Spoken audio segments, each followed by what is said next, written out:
자, 그러면 SF로 성찰하는 사랑이라는 주제로 이제 오늘 열어보도록 하겠습니다. 자, SF가 뭔지 알아야 될 것 같고요. 저가 철학자다 보니 철학자는 SF에서 무엇을 보는가에 대해서 말씀드리겠고, 특히 제가 사랑이라는 주제로 오늘 한정 지었는데 사랑에 대한 이야기, SF에서 어떻게 드러나는지, AI라든가 몸도 갖고 있지 않은 운영 체계 또는 인조인간, 국제인간 또는 사이보그와 우리가 사랑할 수 있을까, 이런 주제를 또 하나 다루겠고, 사랑에 대한 철학적 성찰을 마지막으로 이어서 하겠습니다. 자, SF에 대한 이야기. 여기 혹시 본 영화가 있으세요? 마션은 이제 화성 탐사 얘기고요. 그래비티는 우주에 갔다가 우주 쓰레기에 부딪혀서 곤란을 겪게 되는 여자 주인공 얘기고요. 인터스텔라. 사실 이 작품들 안에 굉장히 과학적인 요소들이 많이 있습니다. 물리학자의 조언을 듣고서 한 것도 있고요. 그래서 특히 이제 그래비티 같은 경우는 상 받았을 때 나사에서 굉장히 환호하고 또 홈페이지에도 축하를 올릴 만큼 현대 과학과 관련이 많은 이런 것들을 이제 SF라고 하는데요. 자, SF에 대해서 말씀을 드리겠습니다. 가장 정확하게는 과학 소설이에요. 근데 과학적 상상력을 펼쳐낸 이야기죠. 그러다 보니 미래 얘기, 우주, 로봇, 시간여행, 가상현실에 관한 것뿐만 아니라 어떻게든 과학적 상상력이 담겨 있으면 그것을 SF라고 합니다. 근데 그것이 꼭 실제 과학자들의 전문적인 이론에 기반할 필요가 없어요. 과학자의 조언을 받지만 사실 가장 완벽하다라고 생각하는 인터스텔라, 아까 보여드렸던 그거조차도 과학적인 오류는 많이 있습니다. 중요한 거는 과학적 상상력이에요. 2001 스페이스 오디세이라는 이 영화, 이거는 아서 클라크라는 사람의 영화인데요. 이제 아서 클라크라는 사람은요, 미래학자고요. 실제로 이 사람이 위성에 관련된 중요한 것들을 많이 아이디어를 냈어요. 영화 속에서. 그리고 실제 이루어지기도 했습니다. 나중에는 국제우주학교의 초대 총장이 되었고요. 그리고 세계 최초 통신위성을 개발하는 데 기여를 했다고도 해요. 그러니까 아주 전문적인 과학자가 만든 작품 안에서도 오류는 있다. 중요한 거는 과학적인 아이디어로부터 상상력을 발휘하는 거다. 제일 중요한 건요, 과학적 사실이 제대로 있느냐가 아니라 이게 재미있느냐, 또는 우리 미래에 대한 어떤 영감을 불러일으키느냐, 이것이 SF의 생명이라고 볼 수 있겠습니다. 여러분들 주라기 공원 아시잖아요. 주라기 공원을 한 사람은 마이클 크라이튼인데 하버드 의대 출신이고 의사로 살았던 사람인데요. 호박이라는 보석 안에 공룡의 피를 빤 모기가 있다면 어떻게 됐을까? 이거 이제 아이디어죠. 아이디어를 발전시켜서 우리가 공룡을 실제로 만들어내는 이야기로 발전시킨 것입니다. 자, 이렇게 해서 지금 SF는 기본적으로 과학적 상상력을 발휘해서 재미난, 그리고 미래 시대 우리 사회에 대해서 상상해 볼 수 있게 하는 데 기여를 하는 작품이라 제가 말씀드린 아서 클라크 3대 원칙을 마련했어요. 어떤 뛰어난, 그러나 나이든 과학자가 무엇인가가 가능하다라고 말했을 때는 거의 확실히 사실에 가깝대요. 근데 그 나이든 과학자가 이건 불가능해 라고 말했다면 그의 말은 틀릴 확률이 높대요. 이 얘기는 뭐예요? 사실 그것이 이루어질 수도 있음에도 불구하고 이 사람이 미래에 대한 상상력이 부족하거나, 그쵸? 아니면 어떤 모험심이 부족해서 불가능하다라고 말했을 것이다 라는 것이 이분의 첫 번째 원칙이고요. 어떤 일의 가능성의 한계를 알아낼 수 있는 유일한 방법은 바로 불가능의 영역에 아주 살짝 도전해 보는 것뿐이다 라고 말했어요. 그러니까 지금 어린 친구도 불가능해 보이는 얘기들을 막 하는데 이런 이야기들에 대해서 우리가 불가능하다라고 단정 지으면 안 된다는 거죠. 그것이 현재 가능한 거에서부터 살짝 벗어난 불가능한 거라면 이루어질 확률이 많다는 거죠. 사실 우리 3년 전만 해도 이렇게 모든 회의나 수업을 온라인상에서 하리라고 상상을 못했잖아요. 그렇죠? 근데 살짝 상상하면서, 그리고 또 우리의 환경이 불가피하게 그것을 요구하면서 이루어진 거죠. 오래전부터 가상세계에서의 수업이라든가 이런 것들 아이디어는 있었는데 그 동인이 분명하지 않았지만 코로나로 인해서 우리는 확실하게 그걸 해야만 했고 우리 모두 그걸 누리고 있어요. 불가능한 것, 이것은 사실 불가능한 것이 아닐 수 있어요. 가능한 거에서 살짝 도전해보면 가능해질 수 있다는 것. 이것이 아서 클라크의 두 번째 법칙이고요. 세 번째 법칙은 충분히 발달한 과학기술은 마법과 구별될 수 없다. 한국 사람들이 상자 안에서 사람들이 나와서 말하고 행동한다는 거를 마법이라고 생각했겠죠. 아주 과거에는. 그러나 지금은 뭐 누구나 다 접하는 거고, 또 멀리 있는 사람과 목소리로 나누는 것, 이것도 과거의 사람들한테는 이게 마법일 수 있는데 우리한테는 이제 기술일 뿐이죠. 우리가 투명망토 뭐 이런 얘기 하잖아요. 그렇죠? 근데 투명망토도 이미 개발이 되고 있대요. 2019년도에도 관련된 연구 결과가 나왔고요. 우리나라도 아주 앞서서 투명망토에 대한 연구가 되고 있고 그것이 현실화될 날이 얼마 남지 않았다고 해요. 과학적 이론 바탕으로 해서 사실은 있는데 있지 않은 것처럼 하게 하는 그거 우리는 역시 그거는 마법이야 라고 생각했던 거 해리포터나 이런 데서만 나오던 것들이 현실로 이루어지는 기술이 되어가는 시대가 있죠. 이제 SF하고 판타지 이거 두 개 구분을 좀 해보겠는데요. 포터 얘기를 제가 가져왔고 여기 투명망토를 쓴 해리포터가 나와 있는데 과거의 판타지가 이제 SF로 되어 가기도 하고요. 기본적으로는 SF와 판타지를 좀 구분합니다. 가공의 세계를 무대로 상상력의 이야기를 펼쳐내고 있기 때문에 기본적으로는 SF하고 판타지물이 좀 구분하기 쉽지는 않아요. 그런데 공통점이 있죠. 공통점은 우리가 살아가는 세계를 바탕으로 해서 새롭게 뭔가를 만들어낸다. 세계관이 아주 새롭게 만들어진다. 마법을 이용하면 판타지, 과학기술을 이용하면 SF라고 하지만 아까 아서크가 말했던 것과 같이 충분히 발달된 과학은 마법과 과학을 구분할 수 없게 한다. 지금은 판타지지만 나중에는 기술이 될 수 있는 것. 근데 차이점이 있어요. 판타지는 특별한 세계에서 펼쳐지는 모험에 초점을 맞춰요.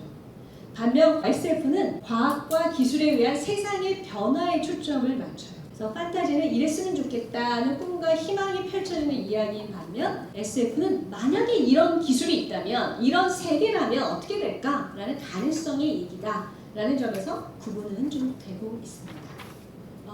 그리고 우리가 꼭 과학 내용만 있어야지 SF냐라고 물어보면 그건 하드 SF라고 하면 조금 부드러운 SF를 구분을 하더라고요. 이거는 SF 문학 장르에 대해서 찾아보니 나왔던 거예요. 그래서 자연과학을 기반으로 하면 하드 SF라고 하고요.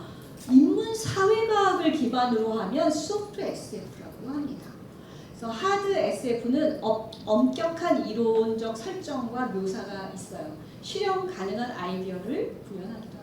2001 스페이스 오디세이 아서 클라크가 58년도 정도에 쓴 책인데요. 그 책이 바탕으로 해서 스탠리 큐브릭 감독이 영화한 게 68년도거든요. 근데 우리가 달에 간 게 69년도예요. 그러니까 소설가는 58년도에 쓰고요. 그리고 영화를 만드는 사람은 68년도에 영화화하고요. 실제 우리가 달에 도착하는 건 69년도예요. 그러니까 우리의 소설적 아이디어가 훨씬 더 쉽잖아요. 영화화하면 영화할 때는 기술적 도움이 필요하니까 조금 더 시간이 걸리는 거고 소설가는 정말 그야말로 종이와 펜만 있으면 상상력을 마음껏 펼치니까 쓰는 거죠. 그러면 이제 기술적 바탕이 어느 정도 돼서 영화화되고 이걸 직접 보고 있는 물론 소설을 먼저 읽은 사람들이 우주로 여행하는 게 가능하겠구나 라는 아이디어를 얻었을 것이고 69년도에는 정말 달에 인간이 도달하는 그런 현실의 이야기가 되죠.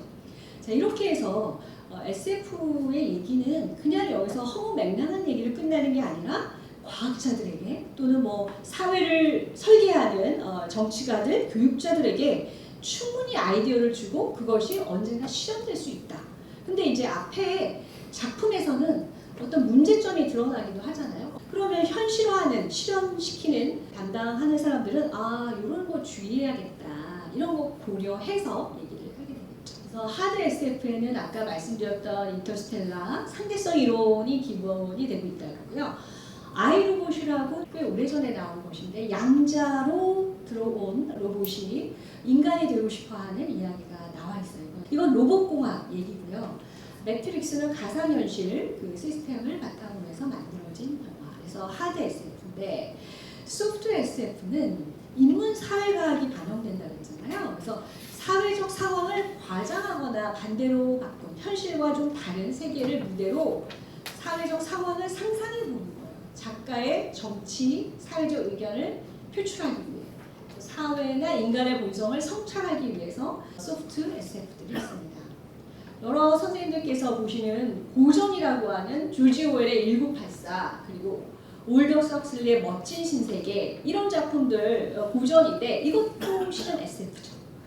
1984 같은 경우는 조지 오웰이 실은 사회주의자예요. 그 자신이 영국에서 자랐지만 기본적인 마인드는 사회주의자거든요. 근데 이 작품에서는 지금의 사회주의가 더 심화되면 전체주의로 갈 텐데 하는 우려를 담고서 보여줬어요. 그래서 빅브라더 이게 가장 대표적이지 않습니까? 근데 사실 1984가 나온 이유는 이 책의 제목이 1984가 된 건 이 사람이 48년도에 쓴 거예요. 그러면서 미래 어느 날 하면서 4하고 8을 바꾼 거죠. 출판은 49년도에 됐으나 자기가 썼을 때는 48년도였고 그것을 미래 어느 날 하고 84로 했는데 요거에 대해서 좀 더 얘기 드릴게요. 실제로 1984년도에 1월 1일 날 무슨 일이 있었냐면요. 백남준의 비디오 작품이 1월 1일 날 공중파로 나왔어요. 근데 그거는 다만 한국을 위한 게 아니라 전 세계의 유명 아티스트들이 비디오 아트를 한 거죠. 저는 이제 어린 나이에 너무 신기했어요. 왜냐하면 84년도라 하면 아직 올림픽도 있기 전이에요. 한국이라는 나라의 존재감조차 없었으나 한국의 아티스트인 백남준이 여러 유명 음악가, 미술가 이런 사람들과 함께 공중파를 통해서 동시에 뭔가를 보여준 거죠. 근데 그때 제목이 조지 오웰 씨 안녕하세요 이런 제목이었어요. 굿모닝 조지 오웰, 미스터 조지 오웰 뭐 이렇게 나왔을 거예요. 이 얘기는 왜 나왔냐면 조지 오웰 너는 1984년도를 암울하게 그렸는데 우리 봐봐 우리는 이렇게 서로 연결되고 아트를 즐기는 이런 굉장히 좋은 날을 보내고 있어. 84년도 결코 암울하지 않아. 너가 말한 것처럼 암울하지 않아 라고 말한 거죠. 84년도엔 그랬을 수 있는데요. 우리 지금 지구상의 어떤 나라에서는 끊임없이 감시되는 나라 있죠. 특히 카메라로 감시되는 나라 있습니다. 이런 걸로 본다면 전체주의 사회이고 전체주의의 지도자가 시민들을 감시하고자 하면 얼마든지 감시할 수 있는 게 실현됐어요. 84년이 아니라 지금. 물론 이제 이유가 있겠죠. 사회의 안전을 위해서 뭔가 무엇을 이유가 있겠지만 어쨌든 전체주의 사회가 얼마나 개인을 통제하는가라는 것을 조지 오웰이 미리 앞서서 48년도에 얘기한 거죠. 자, 조지 오웰하고 올덕 석슬리는 비슷한 시기를 살았던 영국의 작가입니다. 올덕 석슬리는 과학계의 명문가에서 자랐어요. 이분의 할아버지가 다윈하고 친구였어요. 진화론을 아주 일찍이 받아들였고요. 과학계의 명문가라고 할 수 있는 것이 이 올덕 석슬리의 형이 또 생화학상인가요? 노벨상을 받았고요. 과학자가 2명 있고 이 사람도 의대를 처음 들어갔습니다. 의대 갔으나 눈에 문제가 심각해서 시각의 어려움 때문에 이제 외가 쪽은 또 문학이 강하거든요. 문학으로 바꿔서 영문학으로 했는데 자 제가 아까 뭐라 그랬어요? 조지 오웰은 사회주의자인데 사회주의가 전체주의로 갔을 때의 문제점을 1984에서 보여줬잖아요. 근데 올덕 석슬리는 과학 명문가 집안의 아이인데 과학이 가져올 유토피아가 또 어떤 문제를 갖고 있는가를 이 작품에서 보여줘요. 멋진 신세계. 과학이 매우 발달됐어요. 자동차 포드의 컨베이어 벨트의 효율성이 이 사회에 완벽하게 구현됐을 때를 가정하고서 미래의 유토피아를 그리고 있습니다. 우리는 사실 궁핍하거나 뭔가 불안하거나 그러죠. 많은 불안 속에 살고 있는데 멋진 신세계의 사회는 그런 불안이 없습니다. 왜? 딱 필요한 만큼 사람들을 만들어내요. 그리고 계급이 있는데 근데 그 계급이 있다고 해서 뭐 알파 계급은 잘 먹고 감마 계급은 못 먹고 그런 거 없어요. 모두가 다 풍요롭게 잘 먹고 즐기고 쾌락을 누릴 수 있습니다. 일만 좀 달라요. 그리고 자기 계급의 일을 아주 좋아하게 만듭니다. 태어날 때부터요. 왜냐하면 인간에 의해서 태어나지 않아요. 출산이라는 행위를 생각해보면 굉장히 고통스럽고 위험스럽잖아요. 그런 거 없습니다.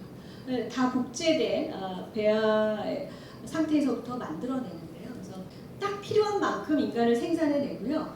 생산해낼 때 그 일을 가장 좋아하게 만듭니다. 예를 들어 간마계급은 공부를 안 해도 되거든요. 이 간마계급은 공부하는 건 너무 싫어. 이걸 주입당하고 그래서 장미 또는 책 이런 거를 보여주면서 전기자극을 일으킵니다. 그래서 장미, 꽃, 책에 대한 어떤 거부 반응 그리고 자기가 하는 일을 가장 좋아하게끔 만들어져요. 그리고 뭐 알파 계급은 뭐 자기네들이 또 하는 일에 대한 자부심을 갖도록 태어나요. 그러니까 잘 때 계속 수면 암시를 합니다. 잘 때 너는 이걸 좋아해 하면서 우리는 태어날 때부터 내가 하는 일을 가장 좋아하고요. 몸도 그에 최적화되어서 태어납니다. 그리고 경쟁 없고요. 태어난 다음에는 모두가 다 깨끗한 환경에서 최소한의 일만 하면 돼요. 나머지는 즐겁게 지냅니다. 그리고 설령 우울하면 국가가 주는 소마라는 알약을 먹어요. 그러면 기분이 좋아져요. 그러니까 이 완벽하게 과학으로 통제된 효율적이고 깨끗하고 늙지도 않아요. 늙지도 않고 가족이라는 거 없어요. 생각해보면 가족이라는 이런 책임감으로부터 해방이기도 한데 그러다 보니까 엄마 이런 거 금기어고요. 가족 금기어입니다. 그리고 사랑은 누구나 다예요. 많이는 많이네 거 해가지고 누구와도 자유롭게 연애하고 사랑하게끔 만듭니다. 과학기술이 가져오는 이런 유토피아를 다만 유토피아로 그리지 않아요. 이 작품에서는 이 세계 바깥에서 온 존이라는 인물을 등장시켜서 이 세계를 비판하게 만듭니다. 그리고서 막 나에게 아플 수 있는 권리를 주세요. 내가 병들 수 있는 권리를 주세요. 하면서 외치게끔 만드는 인물을 데려오죠. 다시 말해서 기술이 완벽하게 잘 효율적으로 작동했을 때 정말 문제 없을까? 라고 소프트 SF는 물어보는 거예요. 우리가 지금 지향하고 있는 이거에 대해서 문제 없을까? 라고 물어보는 게 소프트 SF의 가장 큰 특징이라고 하겠죠. 더 기버라는 거는 최근 나온 청소년 SF인데요. 사회의 안정을 위해서 모든 걸 다 통제해요. 모두가 다 깨끗하게 먹고 불안 없고 항상 좋은 말만 하는 그런 사회. 그런 사회가 좋을까에 대해서 또 특별한 주인공을 등장시켜서 아니야. 우리는 사회의 안정보다도 개인의 자유 또는 위험, 모험, 또 실패, 좌절이 필요해 라는 얘기를 결론으로 있죠. 이렇게 해서 소프트 SF 제가 소개를 드렸는데요. 멋진 신세계의 세계관은 많이는 많이네 것. 그래서 아주 다자간의 연애를 하게 되고요. 쾌락이 언제든 가능합니다. 돈 들이지도 않고 국가가 주는 알약에 의해서. 그리고 결혼, 부모, 가족이 금기어인 세계이고요. 기버 같은 경우는 또 이 세계는 모두가 다 안정을 취해야 되기 때문에 청소년기의 어떤 성적인 욕망을 약물로 완전히 제어합니다. 그리고 가족도 국가가 매칭해줘요. 근데 그 가족 그리고 아이까지도 실제로 낳는 게 아니라 이 마을에 필요한 수만큼을 주고요. 모두가 다 건강하고 깨끗하게 지내게끔 합니다. 근데 설령 그러지 못한 사람이 있으면 은밀하게 처리를 합니다. 이 세계에서 명확하게 모든 사람이 인식하고 있지 않지만 장애인이라든가 몸에 문제가 있거나 너무 늙어서 문제가 되는 사람들은 이제 자동적으로 이 사회에서 배제시켜버리는 그러니까 사회의 안정을 위해서 조금 다른 것들을 허용하지 않는 그런 사회의 모습이 됩니다. 그래서 소프트 SF 이렇게 인문학적인 상상력으로 만들어진 SF도 있다. 자, SF의 탄생에 대해서 그런 말씀을 드리겠습니다. 가장 오래된 SF는 뭘까라고 생각해보니까 이카루스 신화에서 찾아볼 수 있더라고요. 발명가 다이달로스가 아들 이카루스와 함께 하늘을 날아서 자기가 갇혀있는 거에서 탈출하려고 했을 때 새의 깃털을 모아서 뭘로 붙였죠? 초, 그쵸? 초가 붙이게 하는 힘이 있다. 이거 과학적 사실이잖아요. 그래서 과학적 사실을 통해서 날개를 만든 거죠. 그리고 여기 또 과학이 하나 있는데 이 아들한테 조언하잖아요. 너무 높이 날아도 안 되고 너무 낮게 날아도 안 돼. 높게 나르면 태양열 때문에 그 초가 녹으니까 그리고 낮게 나르면 바다에 빠지니까 라고 얘기하잖아요. 이카루스가 너무 신나서 하늘 태양을 향해 가까이 날아갔을 때 이 초가 녹아가지고 날개가 다 부서져서 빠져 죽는 것까지의 얘기가 과학적인 얘기잖아요. 그래서 최초의 아주 오래된 SF는 이 신화에서 찾을 수 있다라고 말씀을 드리고요. 허버트 조지 웰스는 영국 사람인데 타임머신, 우주전쟁, 투명인간을 통해서 미래 세계를 상상해 보았습니다. 코난 도일, 셜록 홈즈의 작가죠. 과학적 공부를 많이 한 사람이죠. 영국에서 의사로 활동했던 사람이고, 이런 SF 작가들 자체가 과학을 상당히 많이 이용했고 그들의 상상력은 미래 시대에 영감을 주었다라고 말씀을 드리겠습니다. 제가 왜 SF에 관심 가지는가에 대해서 말씀을 드려야겠군요.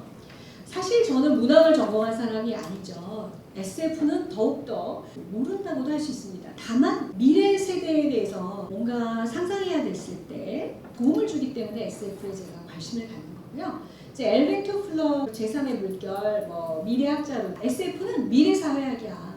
미래 사회를 미리 볼 수 있게끔 해라고 말씀을 해줬고요. 프랑스의 철학자 이브 미슈라는 사람은 철학자나 전문가보다도 더 독창적이고 신선한 사유가 SF에 있다라고 말을 했습니다. 그리고 한 작가는 인간성, 인간의 관습, 지식, 가치, 나아가 인간이란 존재 자체를 제대로 조망할 능력이 있는 철학적 문학이며 또한 미래사회의 삶과 풍경을 묘사한다는 점에서 시적인 문학이다라고 하면서 SF에 대한 관심을 불러일으켰습니다. 그래서 선생님들께서 SF를 누군가가 보고 있을 때 시간 낭비야 이렇게 생각하실 것이 아니라 미래에 대한 상상을 좀 저 사람이 이 작품으로부터 얻을 수 있겠구나 이렇게 보시면 될 것 같습니다. 자, 이제 본격적인 SF 구체적인 것으로 좀 들어가 보도록 하겠습니다. AI와 사랑할 수 있을까라는 제목으로 있는데요. 사실 이 주인공은 이혼 절차를 밟고 있는 좀 고독한 사람이었어요. 그리고 감성적으로 풍부하죠. 남의 편지를 배필해 주니까. 그러나 본인의 삶은 무척 삭막했었는데 이 OS 운영체계 자기 이름을 사만다라고 짓고요. 굉장히 급속히 친해지는데 이들과의 관계가 이제 그냥 우정이나 사용자와 프로그램의 관계를 넘어서서 사랑의 관계까지도 갑니다. 근데 이 여자는 내가 몸이 없어서 너랑 사랑하는데 좀 어려움이 있네 하면서 어떤 여성의 몸을 빌어서 사랑을 하려 하나 깨닫는 건 뭐냐면 우리 사이에는 이런 몸도 필요 없다 하면서 끊임없이 대화로 사랑을 하게 됩니다. 사만다가 얘기해요. 자기가 이 주인공에 대한 감정이 이게 진짜일까? 아니면 그냥 프로그램일 뿐일까? 그냥 속임수 같은 가짜라면 어떡하지? 하면서 본인이 부끄러워하고 주저하고 생각합니다. 고민에 빠져요. OS가. 그러면서도 이제 끊임없이 대화 나누고 공감하면서 좋은 풍경 좋은 데 같이 즐기기도 하고 같은 시간을 공유하기도 하고 음악을 같이 듣기도 합니다.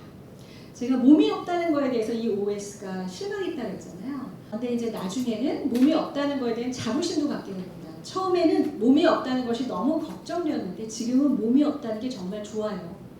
물리적인 것에 갇혀 있다면 할 수 없는 방식으로 나는 계속 성장할 수 있어요. 나는 죽지 않고 한계가 없다는 의미예요. 그래서 자기의 정체성을 또 깨달아요. 자, 그렇게 해서 육체가 없는 존재와 육체가 있는 인간 간의 사랑의 형태를 이 작품이 보여주거든요. 물론 이 작품 마지막에는 이 사랑이 이루어지지 않습니다. 왜냐하면 업그레이드가 계속 되다가 어느 날 이제 사만다하고 잘 소통이 안 돼서 무슨 일이냐고 물어보니까 다른 사람하고 대화하고 있었던 거예요. 그래서 너 그럼 나처럼 친밀한 관계가 다른 사람과 맺고 있는 거야? 그렇게 물어보죠. 그러니까 몇천 명과 동시에 대화하고 800여 명과 너와 마찬가지의 사랑의 관계를 나누고 있었던 거예요. 거기에 너무 충격을 받아서 주인공이 이제 사랑을 단념하는데요.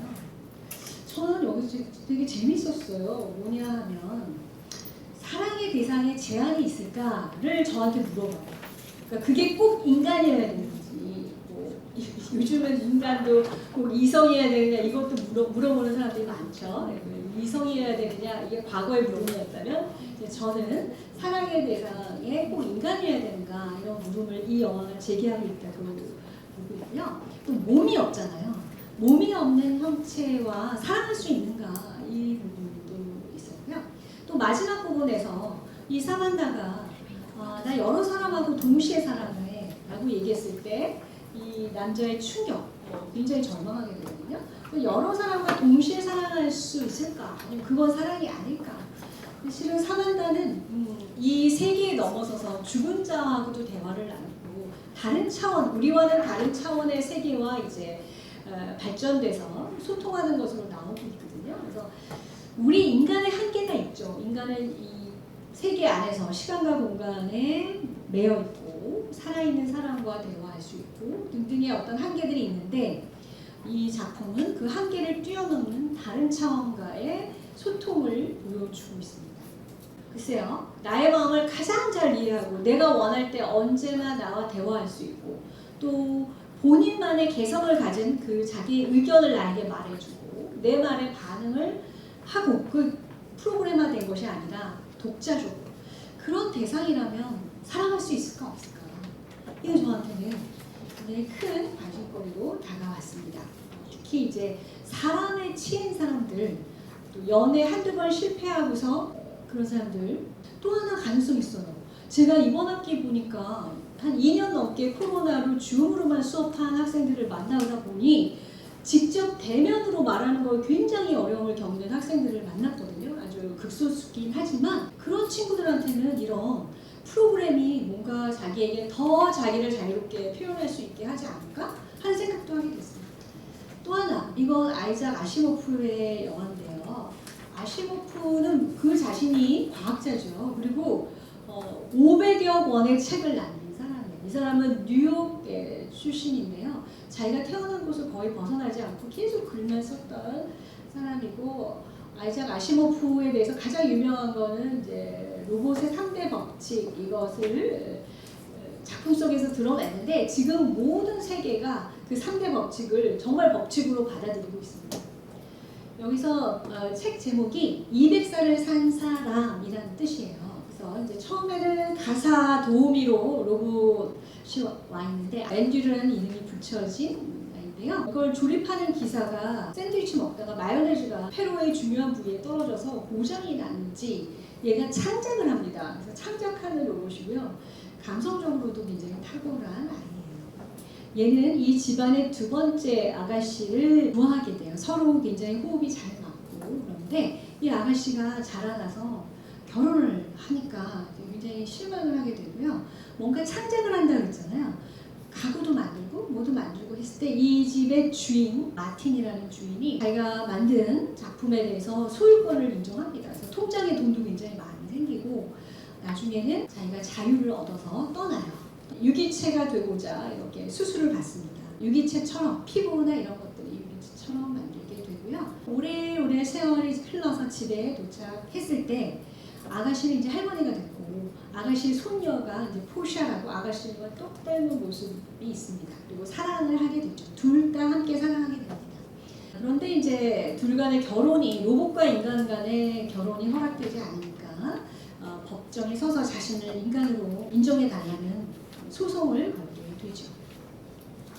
자, 로봇이 인간을 사랑하게 되면 어떻게 될까?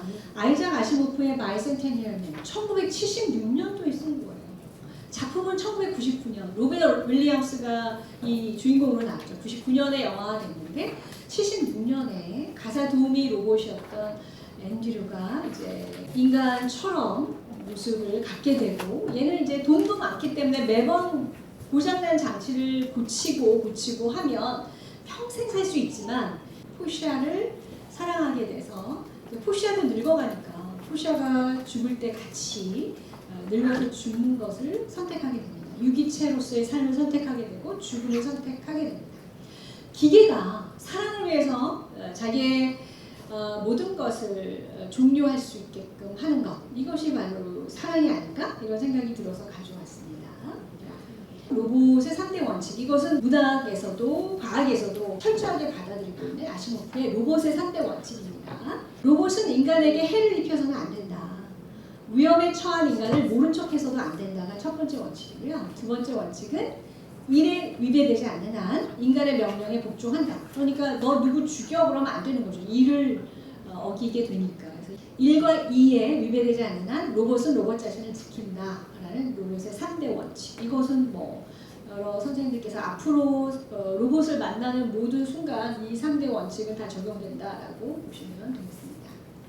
자, 그런데요. 이 아시모프의 작품 속에서 앤드류는 인격적 존재가 됐죠.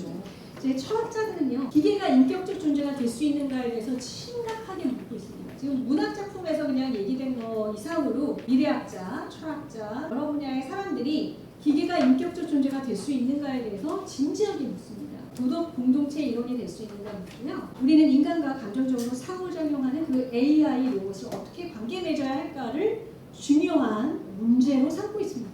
그러니까 다만 SF에서 흥미로 얘기하는 것이 아니라 진지하게 얘기하는 건데요. 이제 네 가지가 가능해요. 기계가 인격적 존재가 되기 위해서는 AI 로봇은 지능이나 의식의 특징을 가지고 있으므로 도덕적 지위를 부여해야 합니다. 여기서 지능이라는 말 때문에 그런데요. 예전에 과연 우리의 이성적 능력은 뭐냐라고 했을 때 철학자 한 사람이 계산하는 능력이다라고 했거든요. 근데 계산하는 능력을 이성으로 보면 우리보다 계산 더 잘하잖아요. 우리 요즘 계산하는 능력이 퇴화돼서 간단한 것도 휴대폰에 계산기 두드려 볼 만큼 우리의 계산 능력은 퇴화되고 있는데 계산 무지 빠르잖아요. 알파고가 한 계산. 자, 어쨌든 지능이나 의식의 특징을 가지고 있으므로 도덕적 지위를 부여해야 된다라고 말하는 사람이 있는가 하면 AI 로봇은 지능이나 의식적 특징을 갖지 않으므로 도덕적 지위를 부여할 수 없다. 그러니까 도덕적 지위의 부여 여부를 지능 또는 의식 자체 이걸로 보는 것이 1번과 2번인데요. 근데 이때의 논의의 허점은 뭐냐면 사실이 그렇다라고 해서 그래야만 하는가의 물음을 혼동하고 있다라는 지적을 해볼 수 있어요. 마치 우리가 사실은 거짓말 많이 하잖아요. 거짓말 하죠. 하루에도 몇 번씩 한대요. 거짓말을 한다라는 것 때문에 거짓말이 정당하다라고 말할 수는 없잖아요. 사실과 당위의 구분을 혼동한 거다라고 말할 수가 있어요. 이렇게 넘어가고요. 3번 문제. AI 로봇이 지능이나 의식의 특징을 가진다 해도 도덕적 지위를 부여하지 말아야 된다.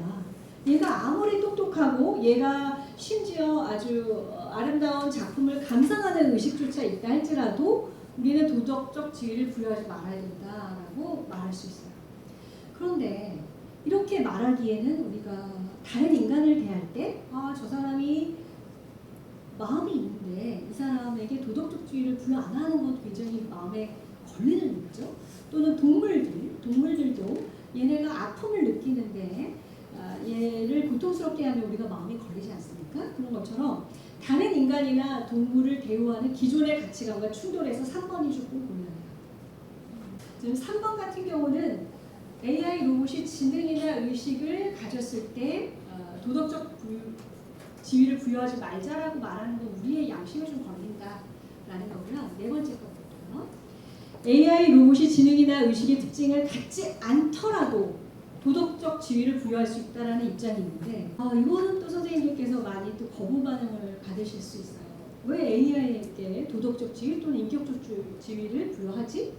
우리에게 불필요하지 않을까라고 생각하실 수 있어요. 로봇이 실제로 무엇이든 사람들이 로봇을 대하는 방식과 더불어 그들과 어떤 관계를 맺고 있느냐가 중요하다.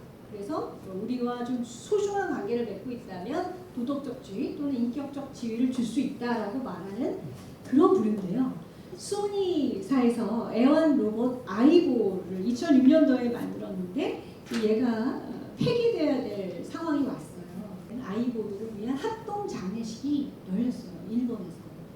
애완 로봇 아이보의 합동 장례식. 이건 결국 뭐예요? 로봇을 그냥 기계나 장난감 취급하지 않고 나와 인격적 관계를 맺는 존재로 여기고 있다는 걸 증명할 수 있죠. 이게 현실이에요.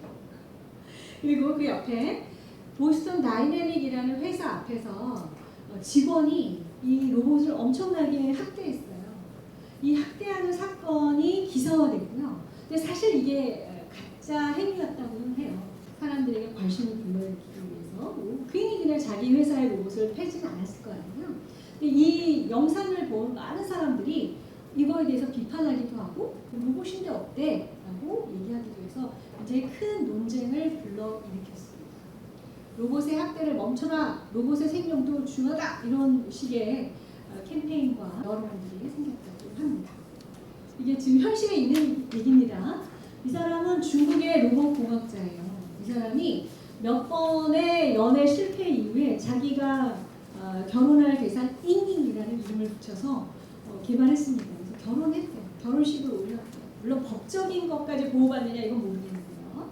그 사람은 이민을 계속 업그레이드 시키겠다라고 하고 이제 시각적인 것 몇 개를 구별할 수 있다고 하고 간단하게 반응도 할 수 있다라고 합니다. 그리고 그 옆에 사람은 일본인이네요. 일본의 공무원인데 연애를 14년 전에 실패하고서 몇 번 실패하고서 사람 사귀기를 못하다가 자기가 굉장히 힘들 때 가상 아이돌 캐릭터를 보고서 위안을 많이 얻었대요. 근데 그 캐릭터의 홀로그램하고 결혼했대요. 이게 지금 동시대에 일어나고 있는 일입니다. 그러니까 지금 SF 얘기하다가 현실로 제가 모셔왔는데 현실에서 이런 사람들이 있다는 거예요. 실제 인간에 대한 어떤 실망, 인간보다 이런 거가 더 좋아요 라고 하는 사람들이 있고 그 기능이 무엇이든 간에 우리가 이제 인간 이외의 다른 존재와 굉장히 친밀한 관계를 맺고 있다는 거죠. 반려견들, 반려묘들 이런 것들은 무엇을 위한 존재가 아니라 정말 나와 함께하는 반려 존재죠.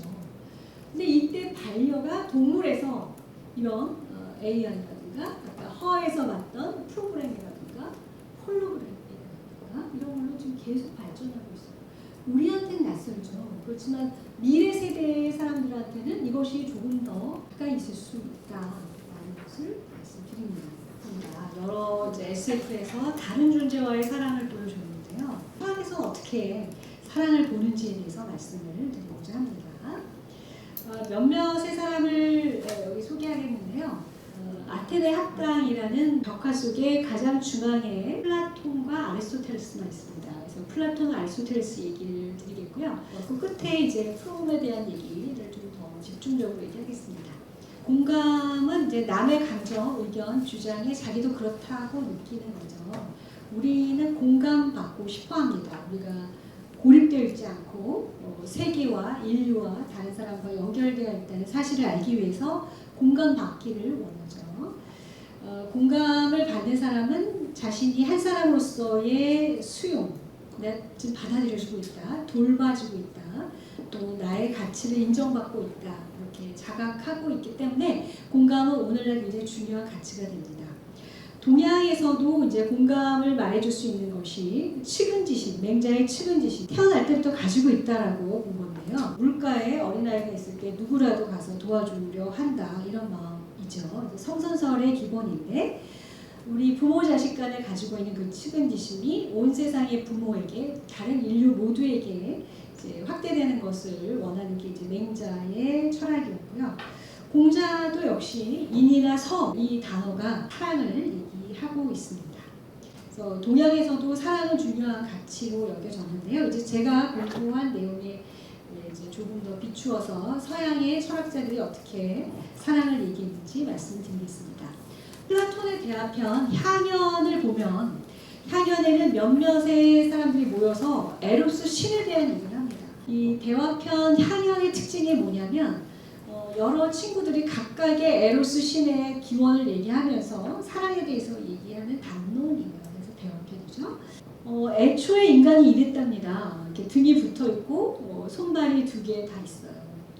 근데 이렇게 강하다 보니까 신 무서운 걸 모른 거예요. 신에 대해서 존경하지 않고. 그래서 제우스 신이 쫙 갈랐다는 거죠. 갈라서 봉화펠에서 묶어버렸다는 거예요. 그래서 배꼽이 있다라고 얘기를 하는데 이때 어떤 쌍이 있느냐가 남남이면 이제 자기의 반쪽으로 남자를 찾는 거고 여여면 자기의 반쪽으로 여자를 찾는 거고 남여면 각자 다른 이성을 찾는 거다라고 얘기를 합니다.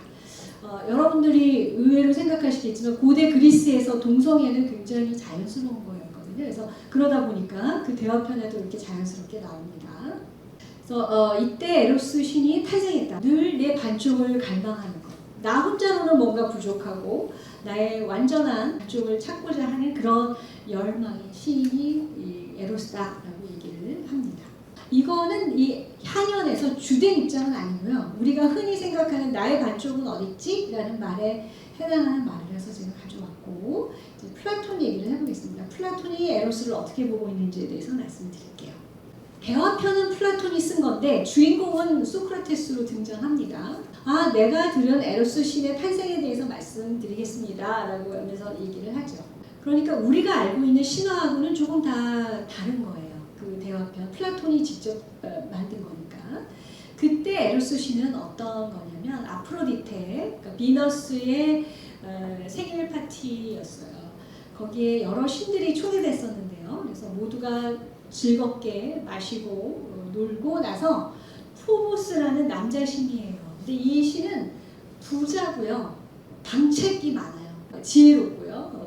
해결해내는 능력이 아주 많은 포보스라는 신이 아주 건강하게 잘 먹고 담벼락 밑에서 자고 있었어요. 근데 여기 초대되지 못한 빈곤의 여신이 있어요. 페니아라는 여신이 파티에는 초대되지 못했지만 지나가다가 이 포보스를 보고서 자기가 없는 걸 다 가지고 있네요. 이 사람은 방책도 없고 부도 없습니다.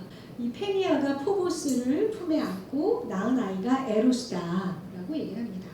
그래서 결핍과 방책의 중간자, 빈곤과 부의 중간자로서의 에로스 신을 얘기합니다. 중간자로서 에로스를 잡으면서 뭔가 부족한 거에서 더 나아가려는 사다리로서의 에로스를 얘기합니다. 근데 진짜 얘기하고 싶은 거는 저쪽이에요. 방책이라는 거죠. 뭔가 부족한 거에서 더 있는 것으로 나아가는 거라고 했잖아요. 우리 인간은 아름다운 육체를 보면 육체에 대한 사랑을 하게 된다. 물론 그 아름다운 육체를 내가 갖고 있지 않기 때문에 아름다운 육체를 보고 거기에 대한 열망의 힘으로 내가 사랑을 하게 된다라고 얘기를 하고요. 근데 거기서 멈추지 않아요. 사실 생각해보면 내가 되게 예쁘다 해서 가까이 가봤는데 이 사람이 쏟아내는 말이 너무 험하거나 듣기 불편하면 우리 더 이상 그 사람 사랑 안 하게 되잖아요. 그 사람의 영혼에 대한 사랑으로 넘어가요. 지금 계속 에로스는 사다리예요. 단계를 도약합니다. 이런 특징을 가지면서 플라톤이 얘기해요. 그 사람을 또 어떻게 행동하느냐로 이어집니다. 영혼 그냥 말해보고서 좋다 해서 끝나지 않고 이 사람의 행동이 선한 행동인지 아닌지를 또 보게 됩니다. 그리고 아름다운 지식에 대한 사랑으로 넘어가고요. 플라톤이 워낙에 이원론적 세계관을 갖고 있어요. 그래서 이 현실 세계 너머에 참된 세계가 있다고 생각하거든요. 그래서 아름다움 자체, 이 현실에는 없어. 이 현실에는 각각 개별의 사람들이 있지만 이 사람들을 사람으로 어떻게 아느냐? 이 세계 너머에 인간이라는 인간 자체가 있어요. 인간이라는 이데아가 있고요. 우리가 그것을 나눠 가지고 있기 때문에 누구 나 이렇게 나오는 거거든요. 플라톤의 체계는 철저하게 이원론이에요. 지금은 거의 받아들이지 않지만 이 세계와 이 세계 너머에 이 세계를 있게끔 한 그 자체의 세계, 이데아의 세계 또는 뭐 형상의 세계라고 합니다. 그래서 에로스가 바로 그러한 진리 자체로, 아름다운 자체로, 선한 자체로 나아가는 사단이다라고 말을 하고 있어요. 아리스토텔레스를 보겠습니다. 이 그림에서 아테네 학당이라는 큰 벽화 속에서 이 플라톤이 하늘을 가르치는 이유를 이제 이해하게 되겠죠. 현상계 너머의 진짜 세계는 저 위에 있어 라고 말을 하고 있기 때문에 플라톤이 중앙에서 하늘을 향해 손가락을 치켜 세우고 있고요. 그 옆에 있는 거는 아리스토텔레스인데 아리스토텔레스는 손을 땅을 향해 있어요. 그러니까 현실적인 그런 철학을 가지고 있는 거죠. 이분의 아버지가 의사였고요. 알렉산더 대왕의 할아버지 주치의였어요. 그러니까 집안 자체가 과학, 의술 이런 쪽인 거죠. 그래서 주어진 현상을 늘 보곤 했습니다. 아리스토텔레스는 사랑 자체에 대해서 얘기하기보다 필리아라는 우정에 대해서 더 얘기를 많이 하고 있어요. 이거는 친구 간의 관계 또는 부모 자식의 관계, 선후배의 관계, 동료의 관계, 우정, 우애, 친애 이런 것들을 더 중시 여기고 있습니다. 근데 이런 우애는 탁월성이 가장 중요한 키워드예요. 삶에서 이런 탁월성이 중요하다라고 얘기하는데요. 여러 선생님들 보실 때 친구가 여러 선생님들과 비슷하기 때문에 친구인지 아니면 다르기 때문에 친구인지 궁금하네요. 근데 그거 두 개 다 가능하다고 얘기해요.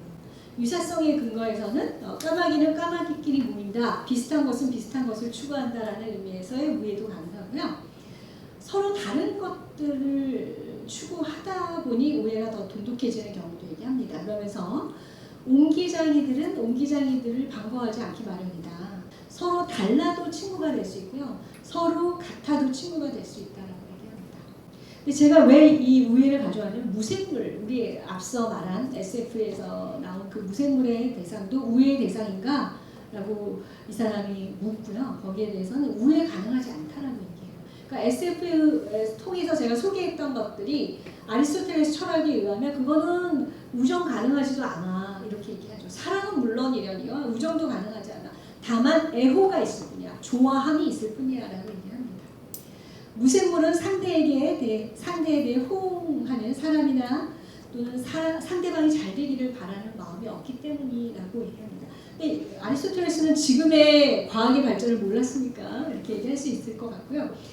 아리스토텔레스가 말한 무생물은 우애의 대상이 아니고 다만 애호의 대상이다. 그러나 만약 그 AI나 그 운영체계가 내가 잘 되기를 바라는 마음을 갖는다던가 나에 대해서 호응을 정말 개별적으로 개성 있게 한다면 그때는 또 달라질 수도 있을 거다라는 것까지 제가 말씀드릴게요.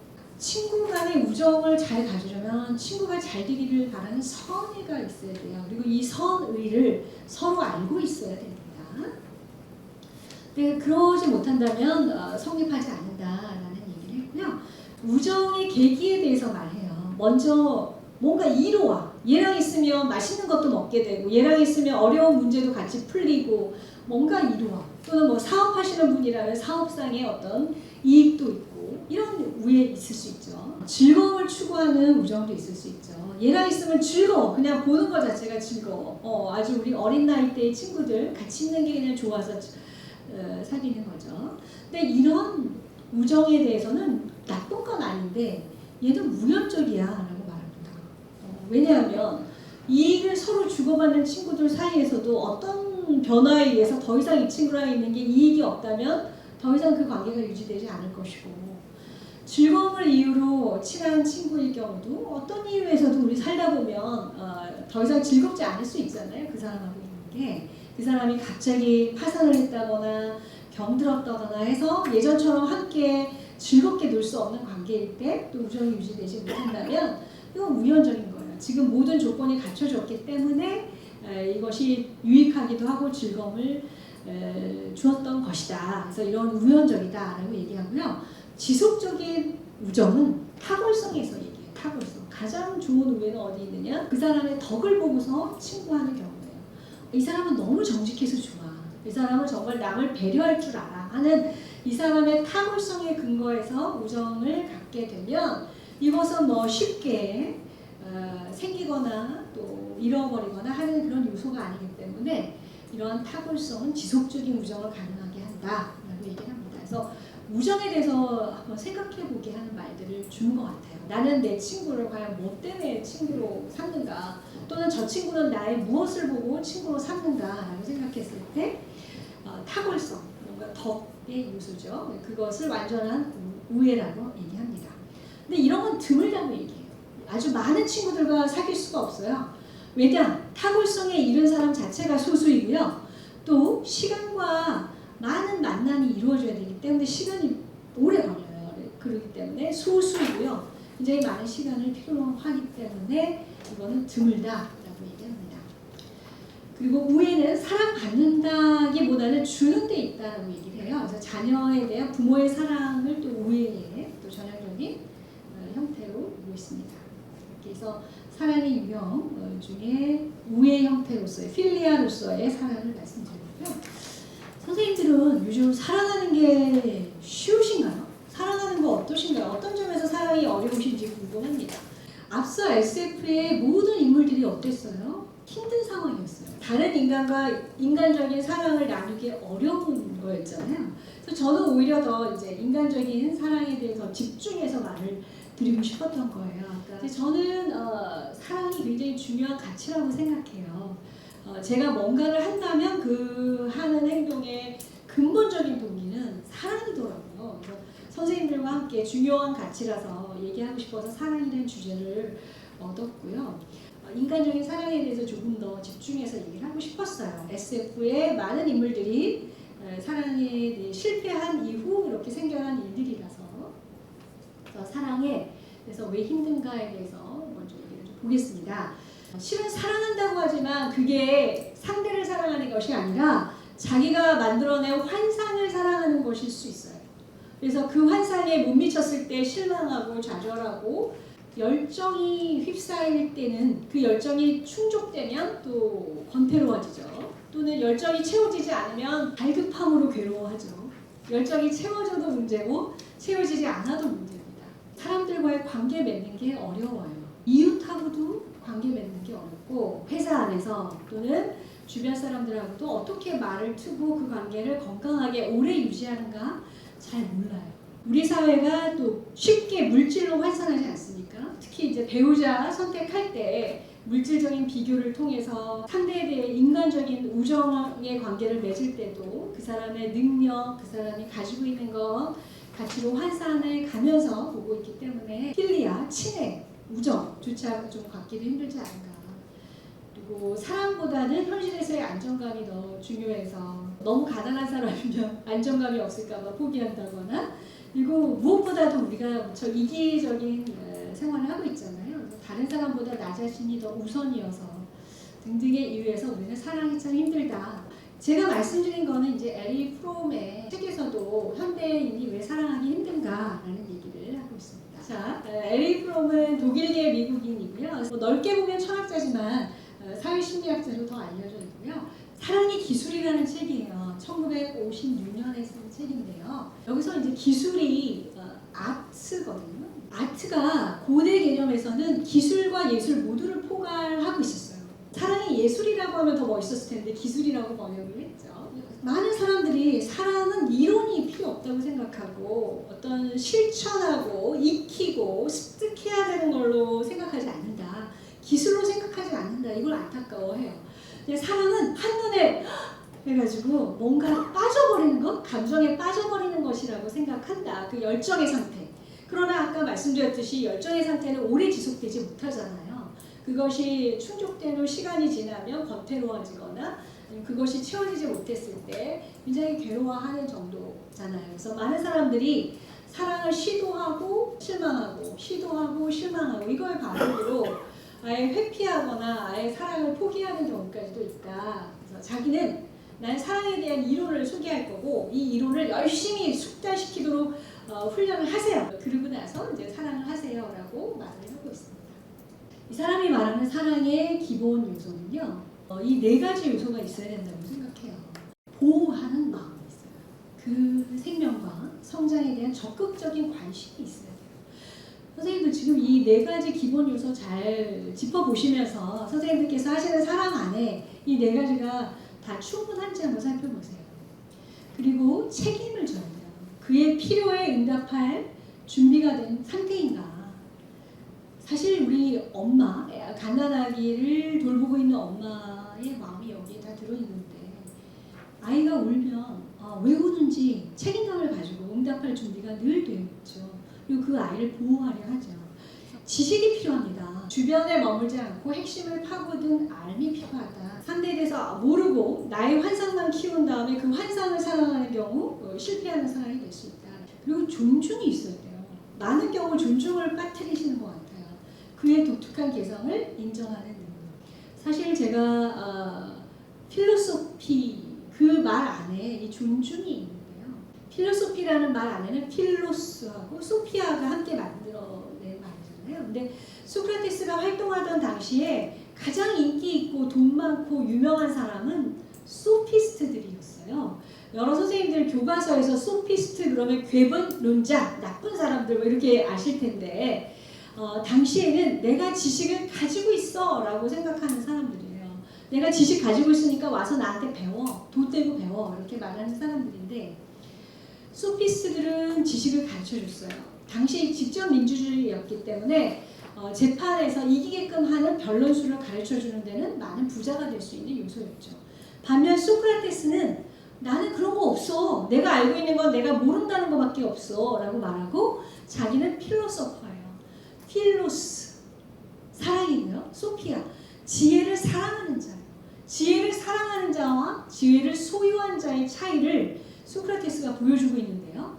그래서 소크라테스는 누군가가 당신한테 많은 거 배웠습니다 하면서 뭔가 선물을 주면 그게 과한 경우일 경우는 되돌려보내요. 그리고 나는 그냥 지혜를 열망해, 사랑해 라고만 얘기해요. 아까 플라톤의 그 에로스가 계속 사다리 단계를 넘어서 나아가지 않습니까? 자기한테 부족한 거에 대한 열망을 가지고 단계를 넘어갔죠. 마찬가지로 철학자는 지혜에 대한 열망을 가지고 그 다음 단계로 넘어가는 존중과 사랑을 가지고 있습니다. 그래서 여러 선생님들께서 사랑을 하신다면 그 대상에 대해서 미지의 그 존재를 인정해야 돼요. 왜요? 나도 내가 어디까지 갈 수 있는지 내 가능성을 다 몰라요. 우리가 바로 그러한 나의 무한한 가능성을 인정하듯이 상대에 대해서도 이 사람을 딱 재단에서 보면 안 돼요. 아, 그 아이 걔는 이런 애야. 아, 우리 집 그 사람 이런 사람이야 하고 단정해서 얘기하지 말고 그 사람이 앞으로 무엇이든 터질 수 있다라는 존중의 마음으로 그 가능성을 열어둔 채 그를 존중하는 마음을 갖는 것이 사랑의 요소다. 에릭 프롬에서 제가 선생님들께 두 가지 중요한 거 말씀드리고 싶었는데 그 중에 하나가 이 사랑이 기본 요소였고요. 또 하나가 소유냐 존재냐라는 책에서 이 사람의 또 다른 책입니다. 그게 더 후기에 쓴 건데요. 요거 보여드리고 싶었어요. 현대인은 삶의 양식이 두 가지 중에 하나인데 하나가 소유적 양식으로 사는 것, 또 하나가 존재적 양식으로 사는 것을 얘기하고 있습니다. 소유적 양식을 보여드릴 수 있는 게 영국의 시인 알프레드 테니슨의 시예요. 사실 이 시를 이 사람은 그냥 아름다움에 겨워서 쓴 것이지만 에릭 프롬은 사실은 좀 비판의 논조를 보고 있어요. 사랑의 경우도 마찬가지로 또는 삶의 태도도 마찬가지로 뭔가 아름다운 게 있으면 그걸 내 것으로 해야 만족하는 거예요. 그리고 지식조차 나도 알아야 되고 신이 무엇인지도 내가 알아야 되고 신에 대한 지식까지도 알아야 되는 사실 근데 이러한 욕망, 소유욕은 지금의 문명의 발전을 가져왔기 때문에 비난의 대상이 되기에는 좀 억울한 것 같습니다. 다만 삶의 양식으로서 이렇게 늘 내 것으로 만들고자 하는 그런 소유적 태도를 가질 것인가 이거를 반성하게끔 하기 위해서 가져왔고요. 바스오 바쇼라는 일본의 하이쿠인데요. 눈여겨 살펴보니 울타리 곁에 냉이꽃이 피어있는 곳이 보이는구나. 그래서 난 보는 데서 멈춰요. 이 사람은 뭘 할까요? 이 꽃을 꺾을 리는 없습니다. 그냥 바라볼 뿐이에요. 그 존재에 대해서 신비하게 또 존중에 대한 얘기가 담겨있겠죠. 그것을 내가 쉽게 가져오지 않습니다. 이 두 가지 삶의 양식을 비교해요. 누가? 에릭 프롬이 어디서? 소유냐 존재냐라는 책에서 소유의 양식으로 살 것입니까? 존재의 양식으로 살 것입니까? 라고 물어요. 근데 우리는 지금 소유의 양식으로 살고 있어요. 지금의 시대가 그걸 요구해요. 많이 가져야 되죠. 그렇죠? 내 것으로 만들어야 되고요. 그것이 나의 실질적 경력으로 이어지고 나의 좋은 연봉과 나의 소유하는 집과 자동차를 결정짓게 하니까. 존재적 양식으로 사는 사람은 거의 드물 것 같습니다. 근데 이 사람은 이 두 개의 양식을 소개하는데 제가 이제 선생님들과 나누고 싶은 거는 우리가 과연 존재적 양식으로 사랑하고 존재적 양식으로 삶을 끌어갈 수 있을까? 라는 질문을 드리는 거예요. 공부도 마찬가지예요. 이 지식을 내가 익혀서 내 자격증 따야지. 어느 등급, 어떤 학위, 어떤 자격증 얻어야지. 그래서 내가 조금 더 풍요로운 삶을 살아야겠다. 라고 하면 공부도 소유적 양식으로 하는 거예요. 근데 공부를 존재적 양식으로 하면 와 이거 너무 재밌다. 나 더 알아봐야겠다. 그게 자격증이나 등수와 상관없이 정말 알아보고 싶고 그 존재를 만나고 싶은 거. 이런 건 존재적 양식이죠. 자, 그래서 그러면 다시 돌아올게요. 사랑에 대해서 우리는 과연 소유적 양식으로 만나고 있는지 존재적 양식으로 만나고 있는지 이거 물어보고 싶고요. 또 하나가 이제 제가 아리스토텔레스의 필로스 얘기했지만 사랑에 대해서는 기본적으로 세 개잖아요. 에로스, 필리아 그리고 또 아가페가 있죠. 에로스적 사랑은 자기가 부족한 거를 채우고자 하는 그런 사랑이에요. 힘이 있어요. 내 걸 채우기 위해서. 필리아는 동급이라든가 아예 부모와 자녀, 스승과 제자와 같은 관계에서 이루어지는 거죠. 그러니까 지금 에로스는 합일이 목표죠. 필리아는 함께 동등하게 존재하는 거예요. 그거는 배타적인 관계일 필요도 없죠. 내가 친구를 꼭 한 명만 독점적으로 사귀어야 되는 건 아니듯이. 그래서 우애로서의 사랑도 필요한 것이고 또 무조건적인 헌신, 정말 타인의 기쁨을 나의 기쁨으로 받아들이는 아가페적 사랑도 필요한 것이고, 그래서 우리는 사랑을 할 때 에로스와 필리아와 아가페가 함께 작동하고 있는 사랑을 해야 되지 않을까. 그리고 그 사랑의 방식은 소유적 양식이 아니라 존재적 양식으로 사랑하는 것이 우리로 하여금 인간관계를 더 좋게 만들고 사랑을 평생 힘들어하지 않으면서 사랑할 수 있는 것이 아닌가라는 얘기를 드리겠고요.